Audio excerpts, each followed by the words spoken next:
Welcome, everyone. I'm Tom Stone, as you know, and it's my pleasure to welcome you to this fourth lesson in the updated Freedom Practice training. We're going to be working with muscle testing today, using muscle testing to compare experiential and cognitive data. The muscle testing process, we have within us an underutilized ability to know things through direct experience. Learning to use muscle testing cultivates an integration between the subtle senses and the gross physical senses. This naturally results in an increase in trusting your intuitive knowing.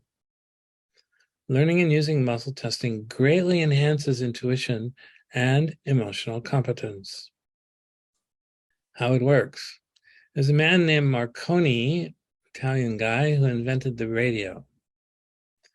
We probably can't invent anything that we don't already have inside of us in some form. A radio has an antenna to pick up the radio signals. It has a bandpass filter to only allow one broadcast signal through the amplifier, and a tuner to adjust the bandpass filter to a different station.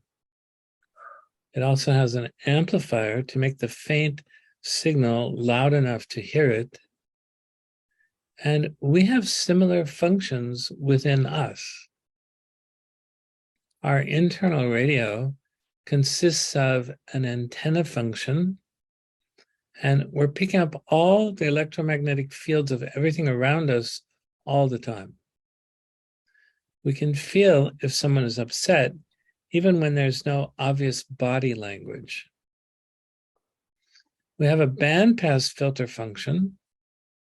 We seem to have the ability to filter out the signal of one person. This is like a bandpass filter. It lets us isolate the signal of that person from everyone else's signals. We have a tuner to adjust the bandpass filter to a different station. Our intention seems to be like a tuner. When I decide to test for you, my system filters out everyone else. The amplifier is to make the faint signals sound loud enough to hear it. And the muscle's response is a kind of amplifier. It amplifies the weak signal to make it strong enough that the result is much more obvious. It brings the signal from the subtle sensory level, where we're just experiencing it in our consciousness, to the level of the gross physical senses. This rapidly produces a kind of integration between the subtle senses and the gross physical organs of sensing. So how can we test for someone who's on the other side of the world? Well, one theory is what is called neutrinos. Neutrinos are the smallest subatomic particles that there are. And they're created in the stars, and they're sort of spewed out in every direction, untold gazillions of them, and they move nearly at the speed of light. They pick up the information of what they pass through, and then they deposit the information on what they pass through next. We're penetrated by millions of neutrinos every second. And we're getting all the information about everything in the universe in every moment. Tuning in, our intention to test for one specific person or for a group filters out all the other information that we're receiving. We only allow the intended information through our amplifier. Why test for discrepancies? When there's a mismatch between what you think and what you experience, there's an inner conflict. Inner conflicts sabotage our intentions and our life. To resolve inner conflicts, we have to know how to find them. Once we find them, we have to know how to resolve them. We need a way to have experiential knowledge that a conflict has been identified and resolved. Muscle testing can be used to accomplish this. So the first thing we do is talk about getting the basics. Sensitizing to the experience of congruence there's a match between thinking and knowing. And with discrepancy, there's a mismatch between thinking and knowing. Establishing a baseline of rapport if you're working with a client, and the timing, which is allowing time for a physiological response. I'm going to just show you. In the freedom practice, we train only in how to do muscle testing on yourself. Now, you can do it for other people as well, using your fingers, but when you're working with someone in person, typically you sit like across from them and you muscle test their arm. You have them hold out their arm, you have them say a statement, and then you press on the arm. And if it stays strong like this, then that's a congruence indicator. Okay, that means there's a match between what they're saying and what their body has experienced. And if you have them say the intention or statement and you test and the arm goes down, then that's a weak response, and that indicates that there's a difference between what they're thinking or saying and what they've experienced. It's a test for congruence or discrepancy between the mind and body, basically. So, I think again we have to do the right one. Right. So muscle testing is also sometimes called intuition testing. We were calling that for a while.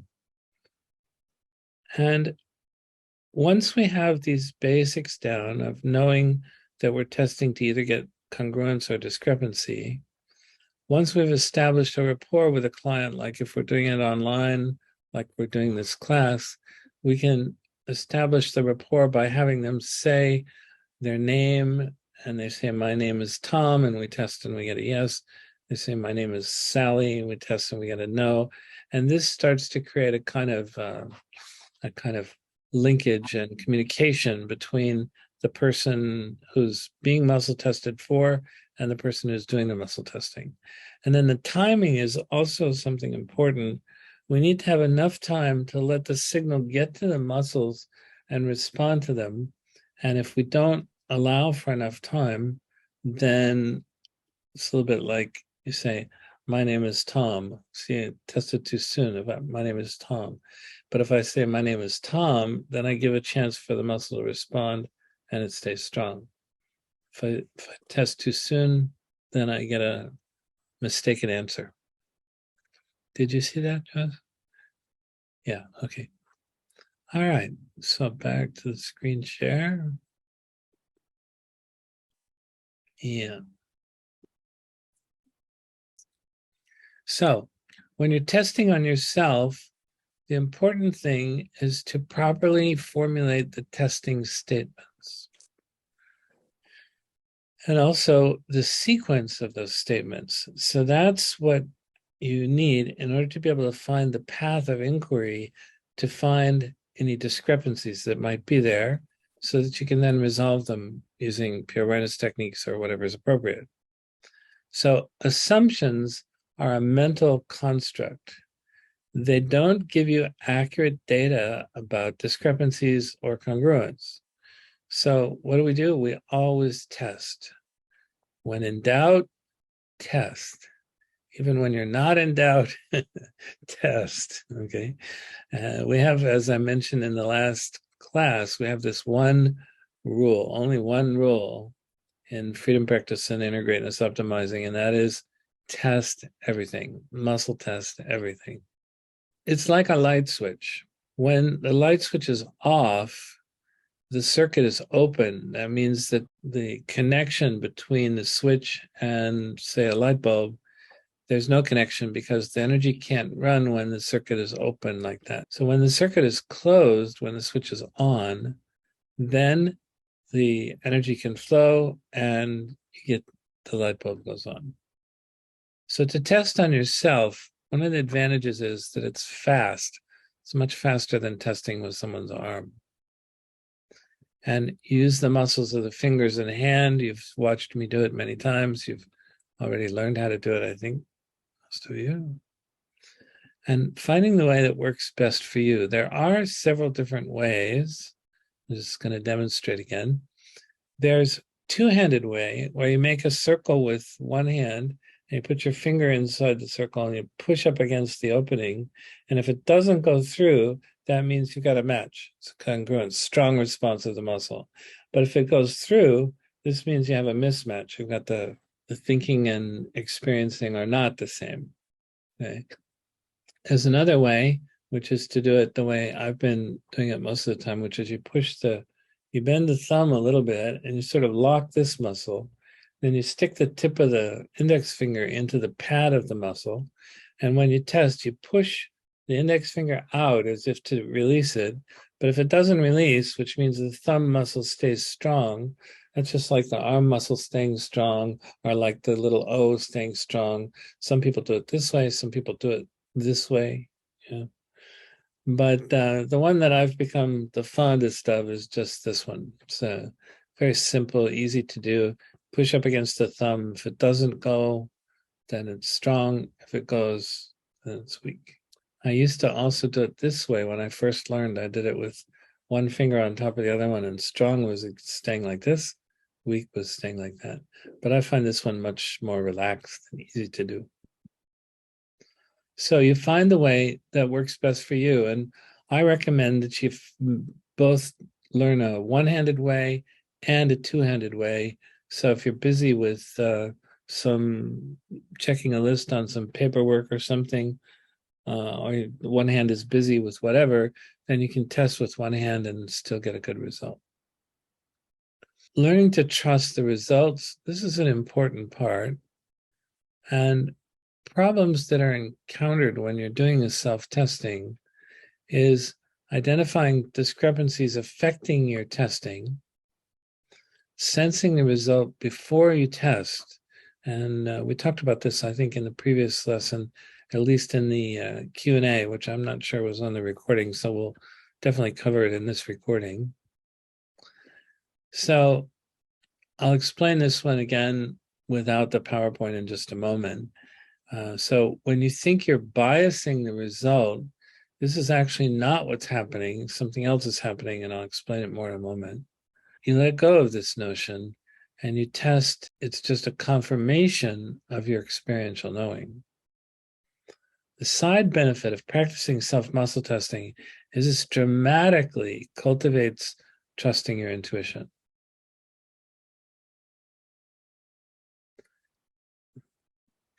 Coming back to this one, when you do the test and you do it again, one of the things that happens, and this happens to a lot of people, particularly early in their learning of muscle testing, the distinction that's important is the distinction between the energy pattern of the intention and the verbal linear description of the intention. If I say my name is Tom, then there's a pattern of energy that is present right in the moment where I have the intention to say my name is Tom. The body senses the pattern of the energy of the intention because it's moving much, much faster than the words that describe it. It's kind of like a note on a piano. You play an A 440 note above middle C on the piano, and it's vibrating 440 times per second. Right? That's per second, not per minute. Right? So it's similar with intention. The verbal part of the intention is like playing the note and holding it for a long time, but the actual energy pattern of the intention is vibrating many, many times during that whole period. And so when you first start to have the vibration sensed by your body, what can happen is you have the thought to test something, and you go to begin thinking or saying the statement, and you can already feel that the muscle, like in this case, the muscle of the thumb, it's already strengthening.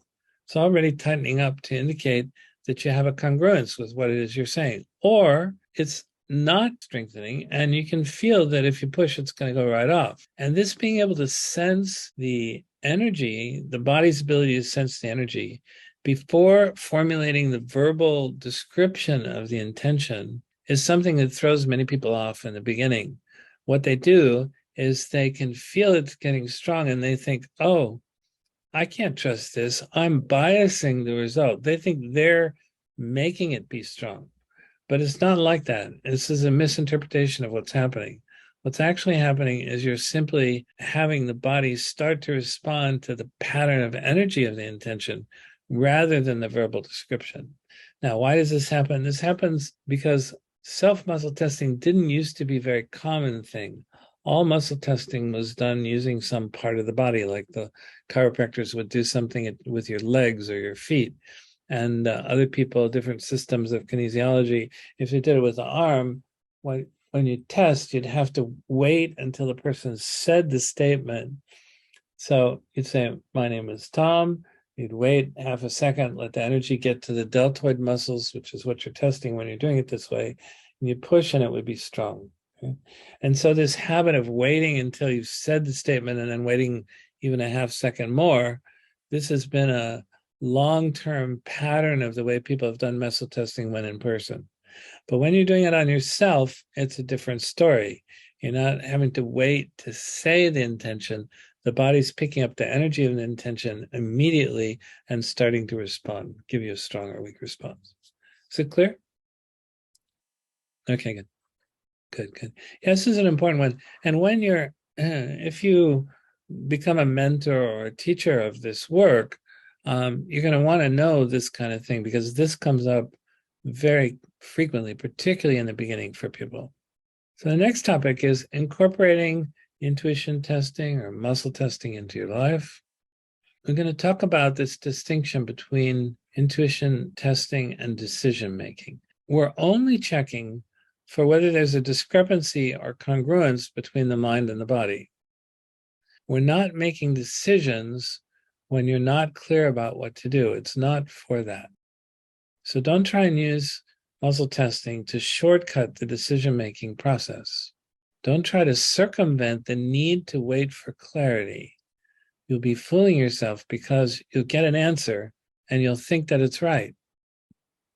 What you want to do is instead use the muscle testing to identify and remove any blocks that you have to clarity and only make decisions from clarity. And if you're not clear yet, wait for the clarity or remove any more blocks that there may be for the clarity. Don't try to circumvent the clarity with intuition testing, muscle testing. Now, we have something called cross-testing, and this is extremely valuable. This is a key to eliminating doubt. What you do is you test once and you get an answer. Then you reformulate the testing statement so that you'll get the opposite response from the muscle, but you'll get the same fundamental information. An example is, this energy is completely resolved. This is a test like at the end of a session or at the end of doing a technique. Say this energy is completely resolved, and you test and you get a strong response. And then the cross test could be something like, and there could be many different versions, there's more to this energy that still needs to be located and resolved. And if that's a weak response, that weak response is a confirmation of the statement above, which is the energy is completely resolved. Cross-testing is an essential part of having a good path of inquiry. It's kind of like you're finding your way through the swamp and you got to know where to step next. You don't know whether you're going to step on a landmine or, a rock or whatever. So what you want to do is test and then cross-test. And if you have to, test again and cross-test again. And you keep cross-testing until there's a sense inside of knowing that the answer that you've got is one that's valid. This means that both tests produce the same result, even though the muscle response is the opposite, as I just demonstrated. So if you still have doubts, reformulate the statement in yet another way and retest again. Once in a way that creates a strong response and once in a way that creates a weak response, but in both cases gives you the same information. Talking about the use of intuition testing, muscle testing, intuition testing tells you what you're resonating with. It doesn't tell you whether something is true or false. That's a judgment. Intuition simply means that you're currently resonating with something. If it is something that you don't want to be resonating with, you can check to see if you have an inner conflict. If you do, test to see what techniques are needed and use locate to access to energy and resolve them. If you don't, you can simply make a decision if you're clear about what to do. If you're not clear and there are no barriers, then it is simply not time to know yet. Wait for clarity. Intuition testing to see about your resonance with all kinds of things. When buying supplements, you can test to see if what you're considering is optimal for your body, health, well-being, etc. The benefit of using intuition testing is that it brings you out of your mind and into your body where your true knowing resides. Everything has an electromagnetic field, and your body can sense that. It can tell whether you resonate with something or not. Let's do a little practicing. We can take some very simple stuff at first. Generally speaking, if you want to just create rapport with someone, you can have them say yes. This is pretty much everyone resonates with yes, and then you can test and get a strong response. And the other way of doing it is have them say no, you test and you get a weak response. So Jaz, I'd like you to test Carolyn with this yes and no, and I want you to hold your hand up so I can watch you test.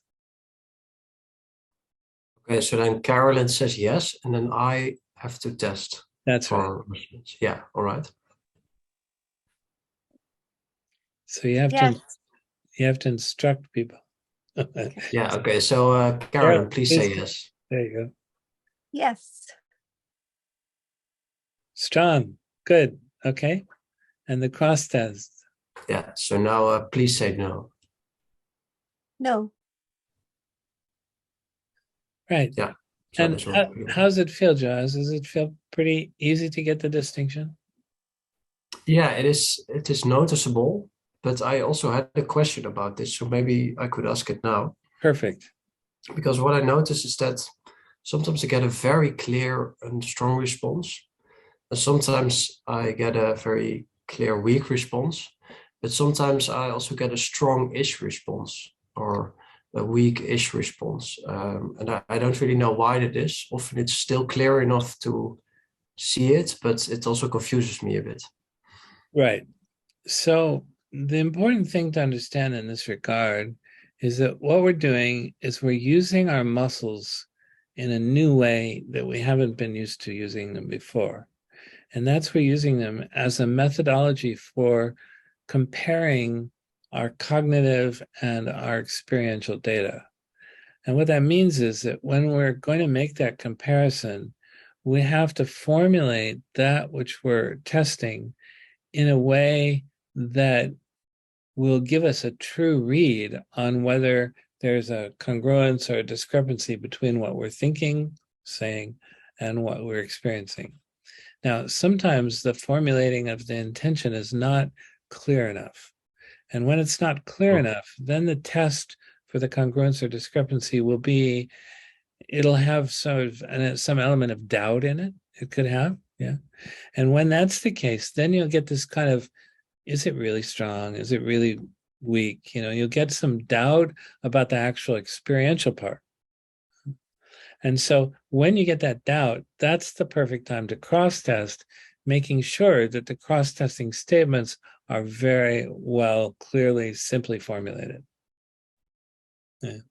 Okay. So when you get the sort of quasi result from the muscle test and you have a doubt about it, then what you can muscle test right then is one of the first cross tests is say, cross-testing would improve this experience, or cross-testing is needed in order to further clarify the response, and then you test again. So you can use even statements like that to help you ensure that what you're doing, because what you want is a consistent, clear, strong response and a consistent, clear, weak response. Okay? No mushiness in between. And so to recognize that there's typically, if there's mushiness in between, that means there's some reason, okay?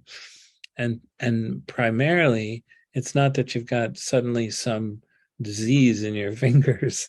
It's that you've got some lack of clarity about your intention. And this brings up a very interesting point. There have been studies done by scientists trying to prove that muscle testing works or doesn't work. But most of them, being scientific, they see the world as that which you can see with your senses, right? And they also see the world as them wanting to objectively verify something by seeing to it that everybody's getting the same kind of result, right?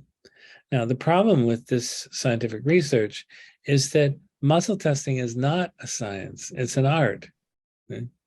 It's not something that is automatically going to give you clear, strong, or weak responses, just as we're just describing and talking about, right?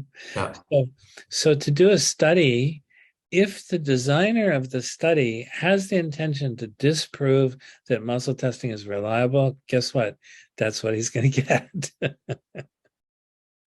Yeah. So the whole notion of trying to objectify something that's highly subjective is a kind of mistaken notion. And certainly the people who are testing to see if muscle testing works, they don't have all the details and subtleties of what it's about that we're talking about here.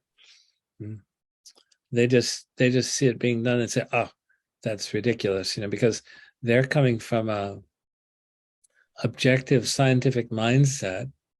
And the thing is that there are aspects of the muscle testing that are not objective. They're very much subjective. Just as you say, you have to kind of cultivate what the feeling of strong and weak is. Right? Yeah. It's important.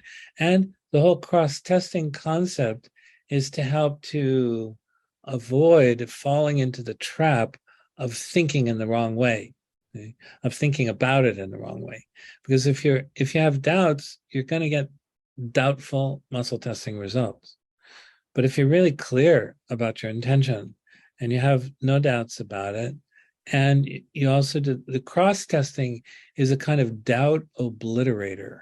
It really helps to, if you do a cross test and you don't feel like solidly clear about it, you just do more cross tests and you do 3, 4, 5, 6, 7.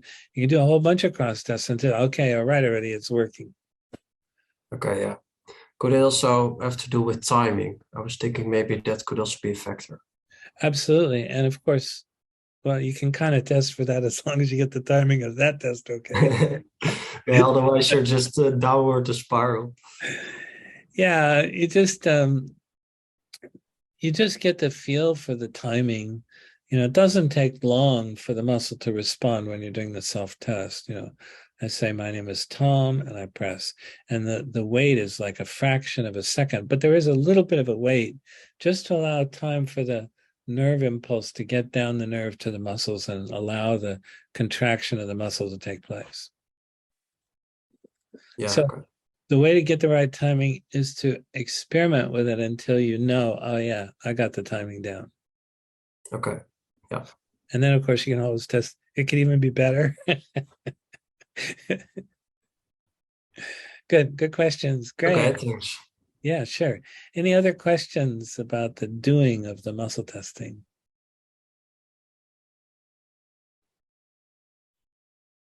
Carolyn has taught muscle testing to thousands of people, I think. Am I right? Yeah. Yeah. But I have to tell you, at this very time,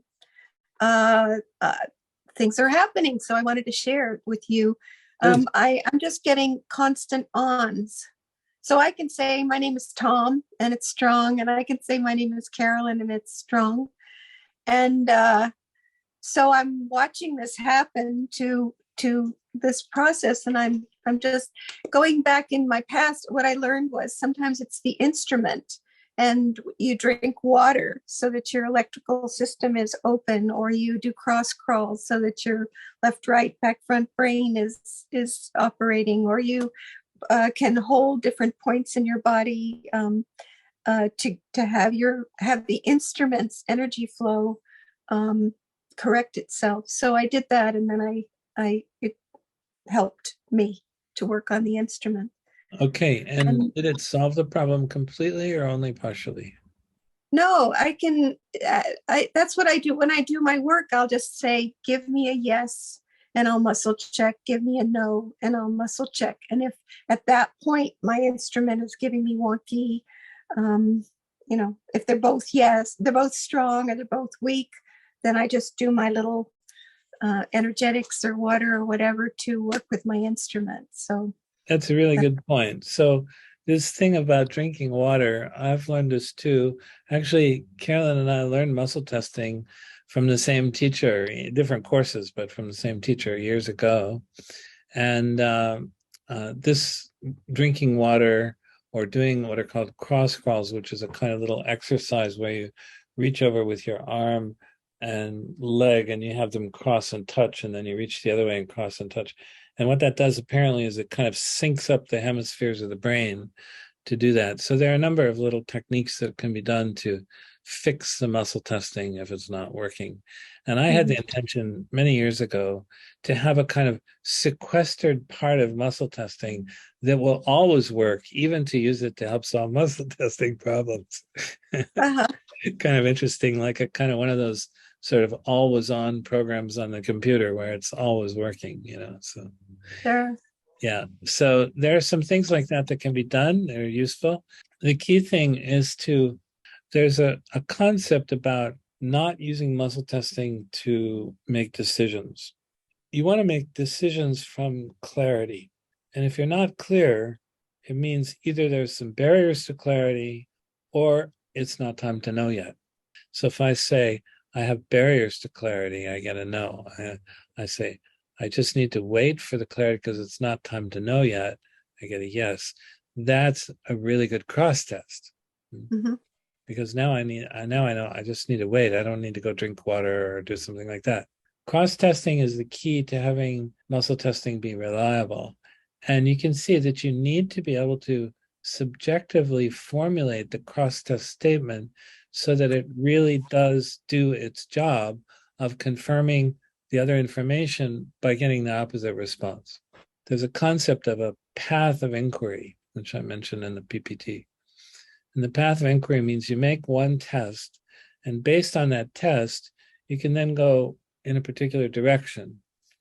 And so you go in that direction, and then you make another set of cross tests, and that maybe guides you in yet another direction. And so the sequence of inquiries that you make determines the path of inquiry, and that's how you get to find where the discrepancy lies in the picture so that you can then use pure awareness techniques or whatever approach you're going to use to fix it. You can then use that to solidify the clarity. But the fundamental principle is don't make decisions with muscle testing, just make decisions from clarity. You can muscle test, I am clear enough to make the proper decision for myself. Yes, but even if you have doubts about that, make another cross test. It would be better to continue clearing out any subtle barriers there might be to having absolute clarity. Yeah, there's something in there. Okay. I don't know if I told you the story. There was a guy in one of the classes I took, Carolyn, who tried to use muscle testing to make a spaghetti sauce. How much and what ingredients, and he finished, and apparently it was terrible. Oh. So this is a good example of a misuse of muscle testing. We don't want to use it to circumvent the lack of clarity. Mm-hmm. That's the key principle. Okay, everybody got it? All right, so this is not a very long class. The main thing about muscle testing is it gets better and better and better with practice until it just becomes a kind of a part of what you do, because we're not used to using the muscle's response as an indicator of whether we're congruent with something or whether there's a discrepancy. It does take a little while to cultivate the sense of using it for that purpose.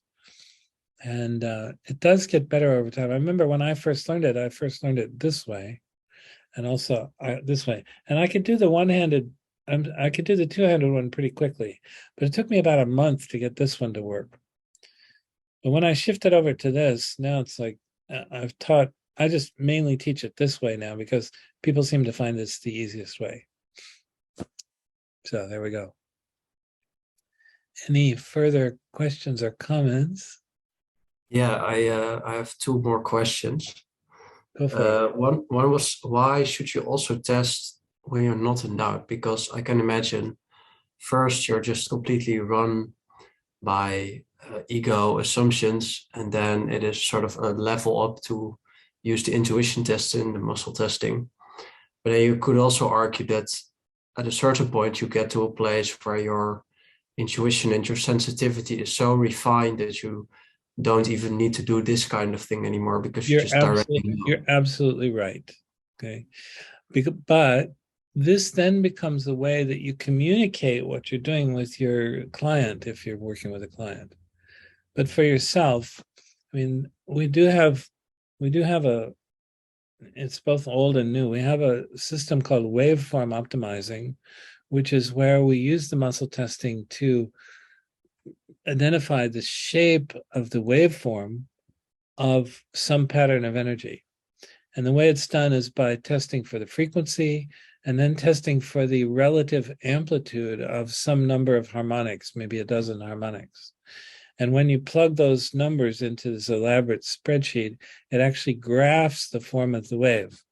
And if you change the amplitude of any of the harmonics, the waveform changes, right? And when the waveform changes, it's like playing the same note, but on a different instrument. Yeah, because like when you play that A440 on a trumpet, sounds very different than the piano, sounds very different than the guitar, sounds very different than the clarinet or the oboe or the bassoon.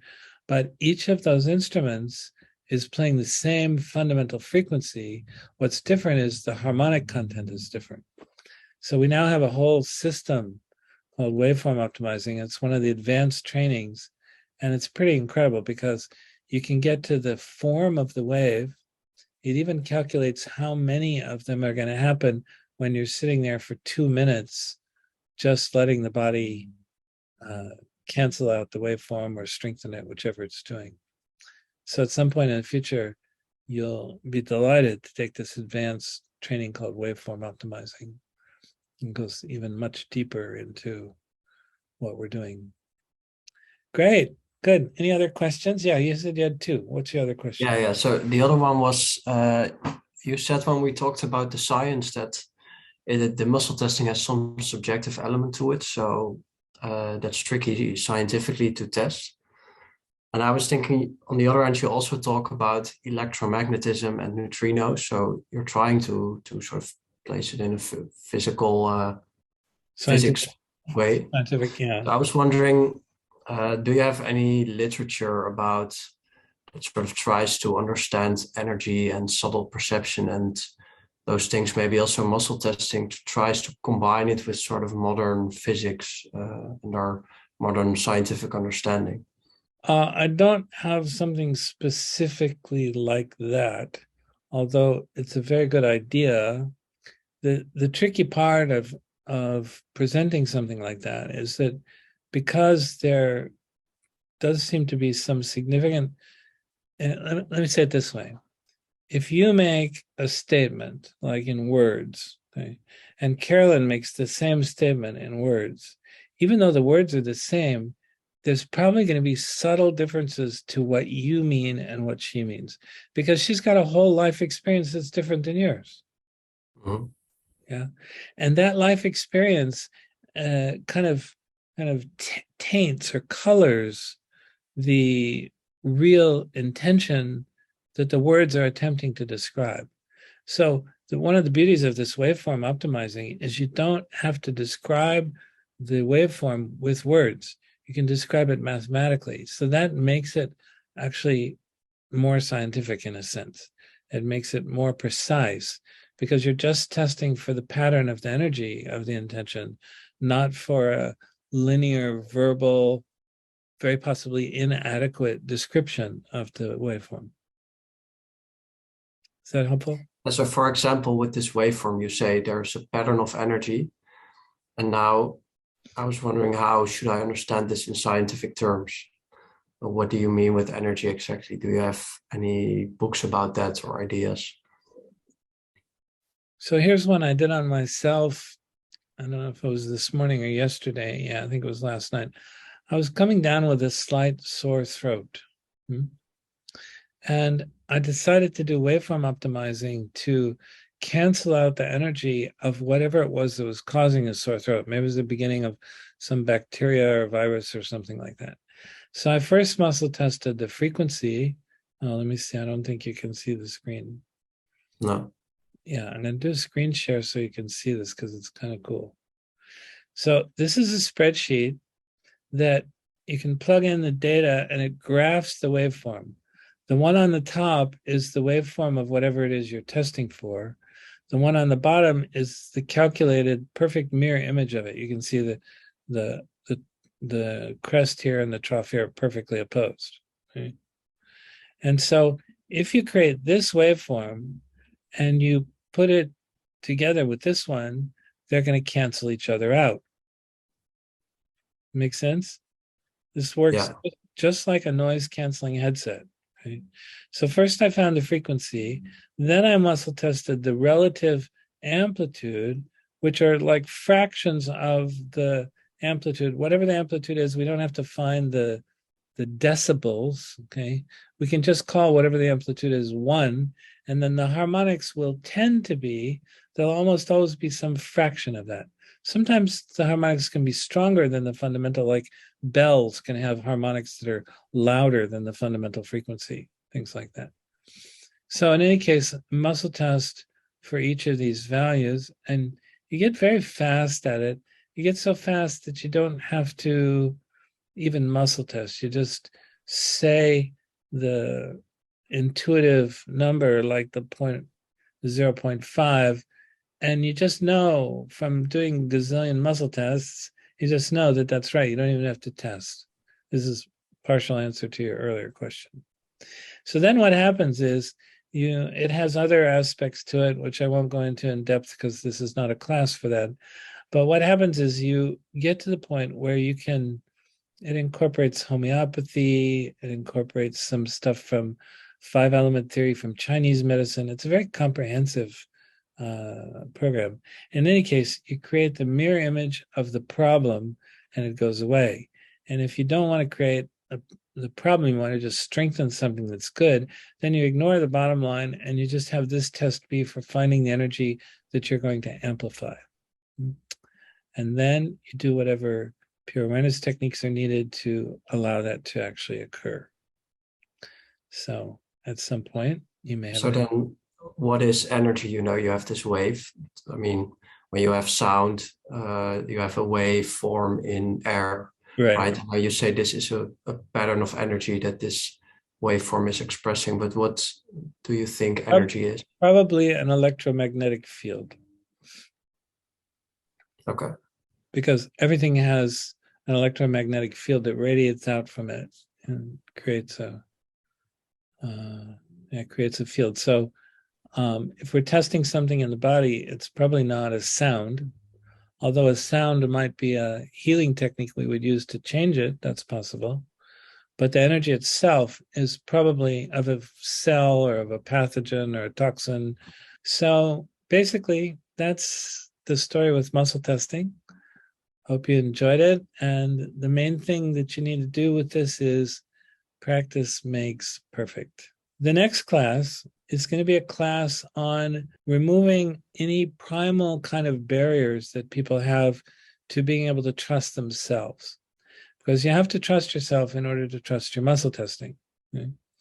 And one of the principal barriers to trusting yourself is, I mentioned in the previous class, is the fear of being punished. It's also the same thing as the fear of confrontation. So the fear of being punished is something we'll go into in detail tomorrow, but this is when you do something that your parents wouldn't want you to do and you get punished for it, and here you are just innocently exploring your world and you get punished. Then it doesn't take too many of those experiences before you have the intuition or the creative impulse to do something, and immediately following it, there's this fear there's going to be all hell to pay if you actually follow that intuition or that creative idea. So we're going to remove any kind of residual trauma that might be there from those kind of experiences when you were young or whenever. And this will help to free up the ability to trust yourself more. This also might be related to that mushy response you were talking about that you get. Okay. Could be related to that. So that's the goal of the next class, is to make the muscle testing as really good as possible and to remove any doubts about it, to make it as reliable as possible. So that'll be our next class.